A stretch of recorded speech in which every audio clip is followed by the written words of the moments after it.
I'm Randy Altman with Post Perspective, and we're here at NAB 2024. This is Kevin Shaw, who is a working colorist and the founder of the Colorist Society. Welcome, Kevin. Hi, thanks for having me.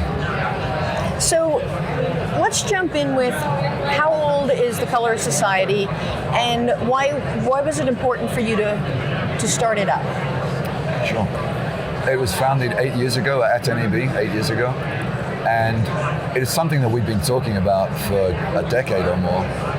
And I guess the main reason for starting it up was that we felt that without representation, there would never be any recognition of colorists and the craft. And there's been this transition from where the colorist was just away from getting from film to post-production. But now that's all changed with the digital intermediate, and we're the ones that are finishing and delivering, getting involved on set. So we felt that we needed to be more communicative with the rest of the industry. Well, it's interesting because we interview directors all the time, and they talk about bringing the colorist in from the very beginning. Like, that seems to have changed over the last few years, not only creating LUTs, but just talking it through and making sure everybody's on the same page. So that's been, how long would you say that trend has been going on? I would say that was just beginning when we launched the Colorist Society, and it's something that we've been very proactive in trying to promote. But that's largely, I think, a result of Academy Aces and the whole new approach to media, to color management throughout the process. So would you say, it's a society, so it's networking, or supporting each other. How would you describe it to people that aren't familiar with it? Okay, so our goal is broadly to further the craft, to raise the standards, to raise awareness, and to improve on the workflows. And we do that in two ways. One of them is recognition, so supporting things like the Film Light Awards. And the other one is education. So we'll run seminars, we'll work with the Academy, we'll work with various cinematography groups, we have local chapters, and it's getting everybody together, sharing information, giving feedback, and just growing as a group rather than trying to, in the old days it was really sort of working against everybody, all the other colorists. So we just said, bring everybody together and we all benefit from it. That was our idea. So you're still a working colorist. What are some things that you're working on now?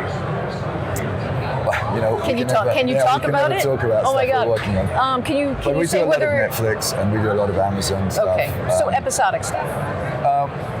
Yeah, and so I personally get involved in a lot of feature work. Indie features is where I'm mostly color grading. On the streaming side, I'm more involved in color managing workflows, working with directors, DITs, visual effects, just kind of joining all the dots for everybody. So one of my favorite questions to ask is how you communicate, or how would you like a DP or director to communicate what they want? I mean, do you work with a lookbook? Is it references to film? How is the best way for you to work? So I think every colorist has a different way. My thing, honestly, is I really don't like to ask them how do they want it to look. I prefer to talk about the concept, what we're trying to communicate, what the audience should feel. And then I see color more broadly as a form of expression. And in that sense, working with a cinematographer is very much more rewarding than just getting a load of footage and trying to do something with it. So we communicate not really so much about other references, although that obviously comes into it. But we'll talk about what the audience should feel, what the narrative is trying to say,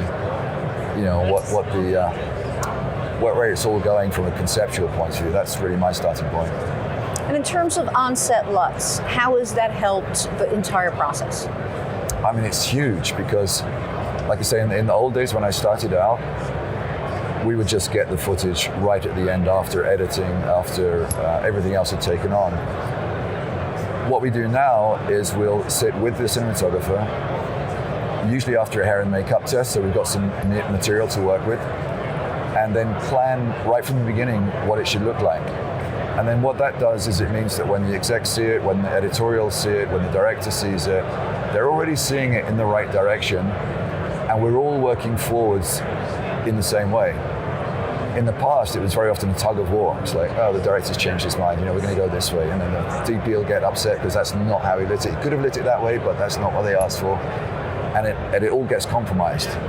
But now, all the way through the process, we're kind of tuning it, and nothing gets baked until that very last stage when we're finishing and delivering. So it's a much more pleasant workflow, honestly. I bet. And the last question I will ask is, are you being asked to do more than just color these days? Because the systems that you're using are offering, blemish fixing and things like that. Sure. Yes, absolutely. I mean, with software, I guess is where it started from, but we can do so much more. And it's usually a collaborative workflow, so sometimes it will go back to editing, sometimes it will go back to visual effects, but we all work together to get a result, and we'll assign, usually you have the post-super or the visual effects supervisor, and we'll assign who's going to do what. Sometimes I'll do a little bit more compositing and they'll do some roto for me, or, it's all part of a teamwork. And I think it's a very important part of what we do.